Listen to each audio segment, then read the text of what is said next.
It was the young and independent traveller who first discovered Kaikoura on the world scene. However, as more and more people of all ages arrived, this adventure tourist profile changed. The activities available have also increased, and it's a full-time job coordinating all the tourist ventures. Yes, because you see the whole whale from the ear, which you don't from the boat. It's just totally different. It's hard to compare the two. No, you couldn't get it on the boat without it. Okay. Besides whale watching, one of the most popular activities is a dolphin encounter, where people are taken out to swim with the local dusky dolphins.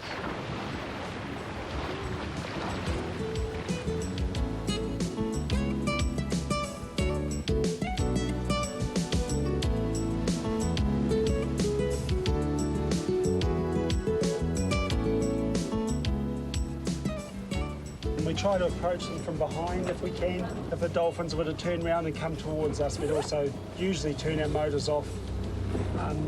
But it's pretty easy to predict what they're doing, and we can usually work pretty well in with them.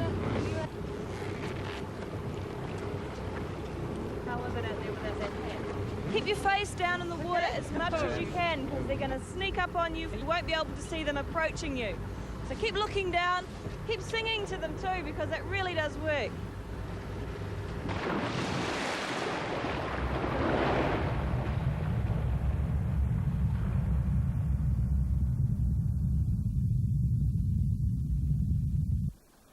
It's a really interesting phenomenon, the relationship that develops between people and whales and dolphins. I think that people, especially today, they're very removed from nature.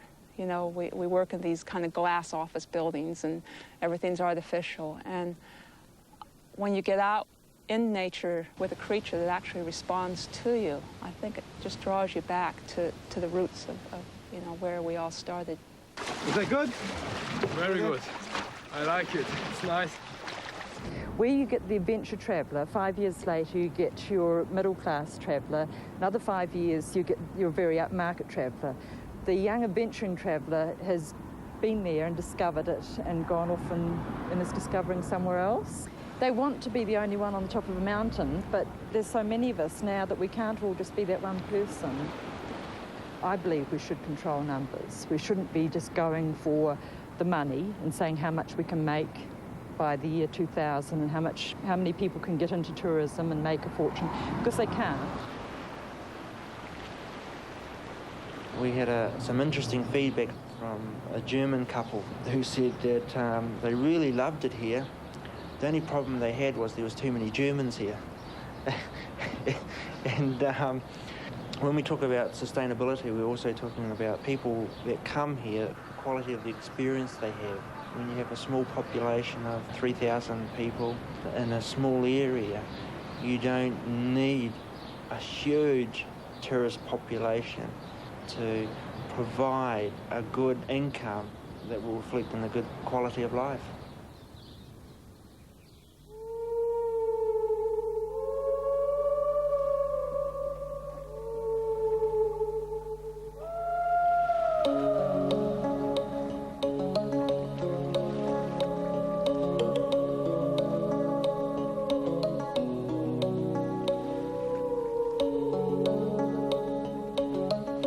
The question of balance and tourist numbers is the future challenge for Whale Watch and the people of Kaikoura.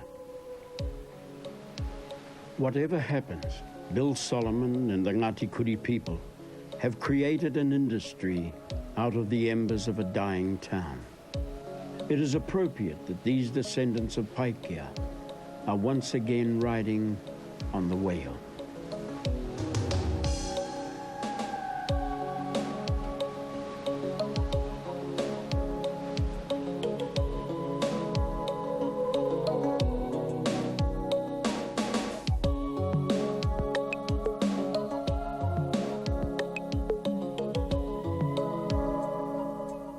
Our planet's in real trouble.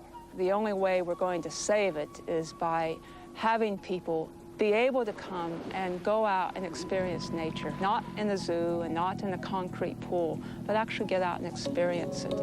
And Kaikoura really is fortunate because it can lead the way in New Zealand as being an environmental environmentally friendly town, you know. And the whales and dolphins are ambassadors, and you have to think of them as kind of ambassadors out there.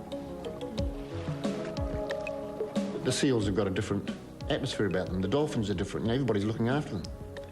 A few years ago, you know, if one inadvertently got in a net, well, it was, you know, stiff cheese for the dolphin, really. But now it's sort of, if someone sees someone doing something to any mammals around here, then she's all on, you know.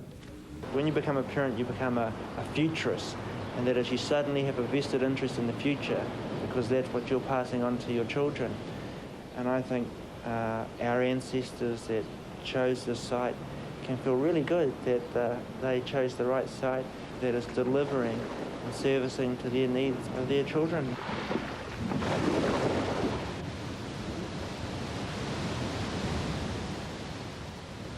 If you asked a high school student or even a primary school student what they're going to be now, they'll tell you they're going to be a whale watch captain. It's far more positive than it was. At one stage, a Māori child wouldn't have a clue. But now they're going to be something. You have to be environmentally aware because this country can be an example to the world. I would be very sad if I could go down and get a feed of whitebait or feed of powers and whatever. You know, if I couldn't do those things, then I would, I'd be very sad indeed, and I think that most people would. That those are just part of my traditions, and I want those traditions maintained. The lessons of the past are what makes you as a person.